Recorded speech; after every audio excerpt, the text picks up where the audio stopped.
Kolkata rape और हत्या के केस में पुलिस ने आरजीकर अस्पताल के 2 डॉक्टरों को भी समन्स भेज दिए। पुलिस के मुताबिक जिन 2 डॉक्टरों को समन्स भेजे गए, उन्होंने कोलकाता रेप और हत्याकांड से जुड़ी गलत जानकारी फैलाई और इसीलिए उन पर कानूनी शिकंजा कसा गया। लेकिन पुलिस की इस कार्रवाई के बीच वहां डॉक्टरों का प्रदर्शन तेज हो गया और रक्षाबंधन के दिन डॉक्टरों ने कोलकाता की सड़कों पर मार्च निकाला। मार्च शुरू करने से पहले सभी डॉक्टर एक जगह इकट्ठा हुए। वहां उन्होंने पीड़ित डॉक्टर की एक सांकेतिक प्रतिमा बनाई थी। डॉक्टरों ने एक एक कर पीड़ित डॉक्टर की प्रतिमा को राखी बांधी और न्याय मिलने तक प्रदर्शन जारी रखने की प्रतिज्ञा ली। बाद में डॉक्टरों ने कोलकाता की सड़कों पर मार्च निकाला और नारेबाजी की।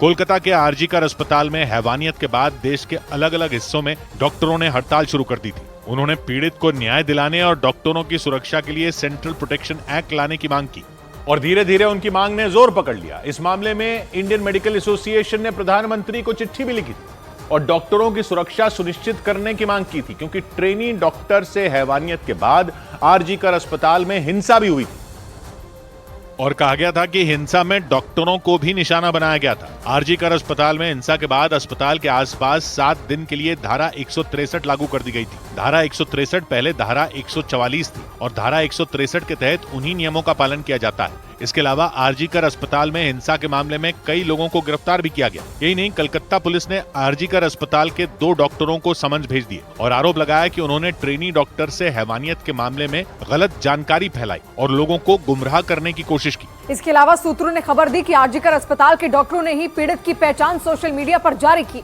लेकिन सूत्रों ने बताया कि कलकत्ता पुलिस के आरोपों को दोनों डॉक्टरों ने खारिज कर दिया। यही नहीं, सुप्रीम कोर्ट में याचिका दाखिल की गई और अपील की गई है कि पीड़ित की तस्वीर, फोटो और पहचान को सोशल मीडिया से हटाया जाए, क्योंकि इससे पीड़ित का परिवार परेशान हो सकता है। उधर कोलकाता रेप और हत्याकांड केस में आरजीकर मेडिकल कॉलेज के पूर्व प्रिंसिपल संदीप घोष पर भी शिकंजा कस गया। सीबीआई ने संदीप घोष से लगातार चौथे दिन पूछताछ की। एक दिन पहले सीबीआई ने उनसे 13 घंटे से ज्यादा समय तक पूछताछ की थी। चौथे दिन भी पूछताछ का सिलसिला जारी रहा, क्योंकि कोलकाता में ट्रेनी डॉक्टर से जो हैवानियत हुई थी, उसके लिए पीड़ित के परिवार ने अस्पताल प्रशासन को भी जिम्मेदार ठहराया था और उनके आरोपों को सुनकर देश के अलग अलग हिस्सों में हड़ताल करने वाले डॉक्टरों का गुस्सा और बढ़ गया। डॉक्टरों की सुरक्षा का मुद्दा गर्मा गया। दिल्ली में तो डॉक्टरों ने स्वास्थ्य मंत्रालय के सामने प्रदर्शन किया और कोलकाता में प्रदर्शन करने वाले आरजीकर अस्पताल के डॉक्टरों के समर्थन में नारे लगाए।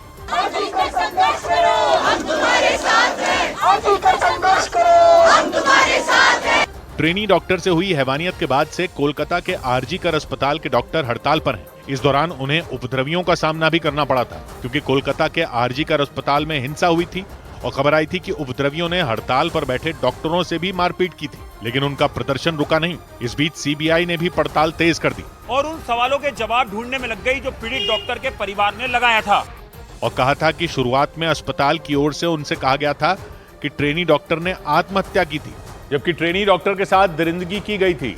रेप के बाद उसकी हत्या हुई थी।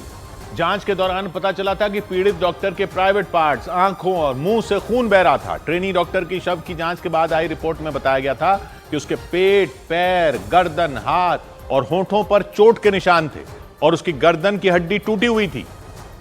यानी आरजीकर अस्पताल के सेमिनार हॉल में ट्रेनी डॉक्टर से दरिंदगी करने वाले ने हद पार कर दी थी। और पीड़ित के परिवार के मुताबिक अस्पताल प्रशासन ने शुरुआत में रेप की बात छुपाने की कोशिश की थी और उनसे कहा था कि ट्रेनी डॉक्टर ने आत्महत्या की थी। सूत्रों ने बताया कि सीबीआई ने इसी सवाल का जवाब जानने के लिए आरजीकर मेडिकल कॉलेज के पूर्व प्रिंसिपल संदीप घोष से लगातार चौथे दिन पूछताछ की। संदीप घोष के कोलकाता में सीबीआई के दफ्तर पहुंचने के बाद पत्रकारों ने उनसे बात करने की कोशिश की, लेकिन वो बिना कुछ कहे अंदर चले गए। लेकिन एक दिन पहले उन्होंने ऐसा नहीं किया था और मीडिया के सवालों का जवाब देने की कोशिश की थी।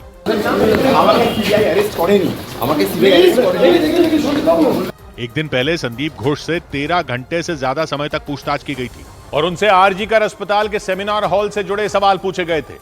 सूत्रों के मुताबिक सीबीआई ने संदीप घोष से पूछा था कि ट्रेनी डॉक्टर की मौत के बाद जल्दबाजी में उसे आत्महत्या क्यों बताया गया, जबकि पीड़ित डॉक्टर के शव की जांच होना बाकी था।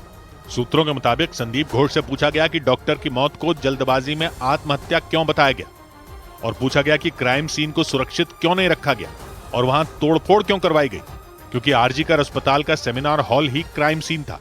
और पेशे से डॉक्टर होने के नाते संदीप घोष को यह समझना चाहिए था कि क्राइम सीन से छेड़छाड़ न की जाए। सूत्रों ने बताया कि सीबीआई के इन सवालों पर संदीप घोष फंसते दिखे। इससे पहले संदीप घोष का सेमिनार हॉल से जुड़ा एक और बयान विवादों में रह चुका है, क्योंकि उन्होंने बयान दिया था कि पीड़ित डॉक्टर ने रात में अकेले सेमिनार हॉल में जाकर गैर जिम्मेदाराना हरकत की थी।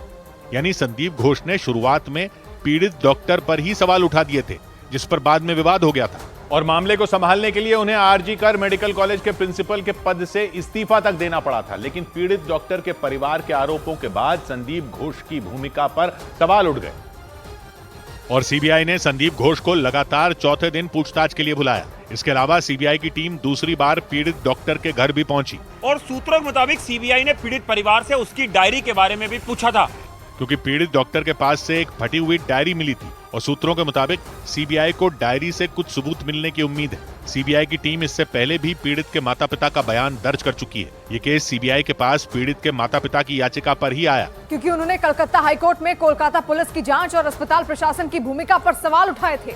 और यही वजह रही कि आरजी कर मेडिकल कॉलेज के पूर्व प्रिंसिपल संदीप घोष से कई घंटे तक पूछताछ हुई, क्योंकि इस मामले पर दिया गया उनका शुरुआती बयान विवाद की वजह बन गया था, क्योंकि उन्होंने पीड़ित के सेमिनार हॉल में जाने को उसकी गलती बता दिया था और संदीप घोष के उस बयान की आलोचना हुई थी। आरजी कर मेडिकल कॉलेज के पूर्व प्रिंसिपल संदीप घोष पर पीड़ित के परिवार ने भी सवाल खड़े किए थे। यही वजह रही कि वो सीबीआई के रडार पर आ गए।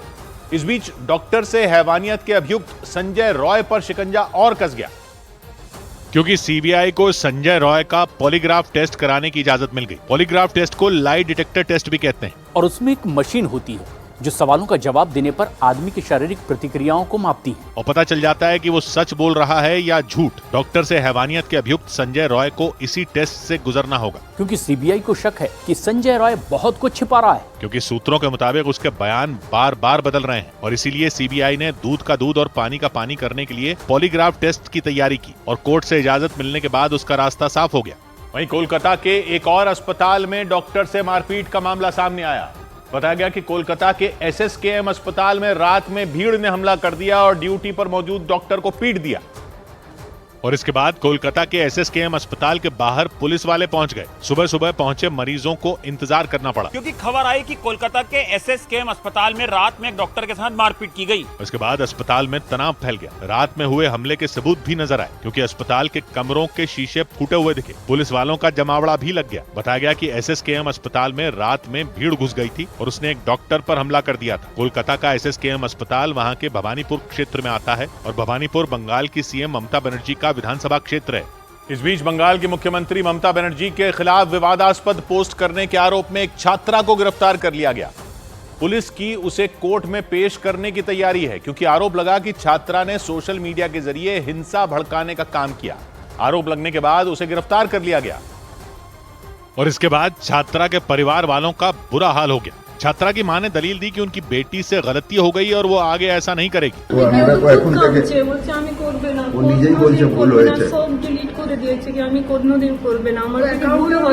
ममता बनर्जी के खिलाफ विवादास्पद पोस्ट करने वाली छात्रा 12वीं में पढ़ती और उसके पोस्ट की वजह से हिंसा फैलने की आशंका जताई गई और उस पर आरोप लगा कि उसने आरजी कर अस्पताल मामले में बोलते बोलते कुछ ऐसा बोल दिया कि राज्य का माहौल बिगड़ सकता था।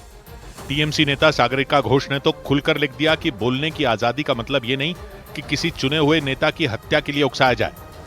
यानी आरोपी छात्रा के परिवार की दलीलों का टीएमसी नेताओं पर असर नहीं पड़ा। उन्होंने इस मामले में सख्त कार्रवाई की मांग की। खबर आई कि गिरफ्तार छात्रा को कोर्ट में पेश करने की तैयारी है। लेकिन इसी बीच कोलकाता में ट्रेनी डॉक्टर के रेप और हत्या के बाद भड़के आंदोलन के पीछे विदेशी ताकतों का हाथ होने के संकेत मिले। कोलकाता पुलिस के सूत्रों के मुताबिक आंदोलन भड़काने और प्रदर्शनों के दौरान अलग अलग सोशल मीडिया प्लेटफॉर्म से कई तरह की भड़काऊ पोस्ट की गई थीं।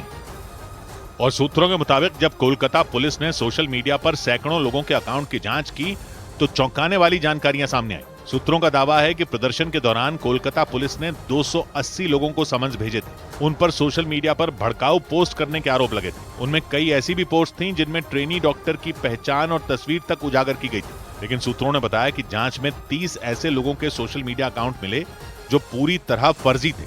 पुलिस के सूत्रों ने बताया कि 30 में ज्यादातर प्रोफाइल्स बांग्लादेश और कुछ पाकिस्तान के शहरों से जुड़ी हुई थी। यानी पुलिस को शक है कि एक प्लानिंग के तहत सीमा पार बैठकर कुछ लोगों ने लोगों को भड़काने की कोशिश की।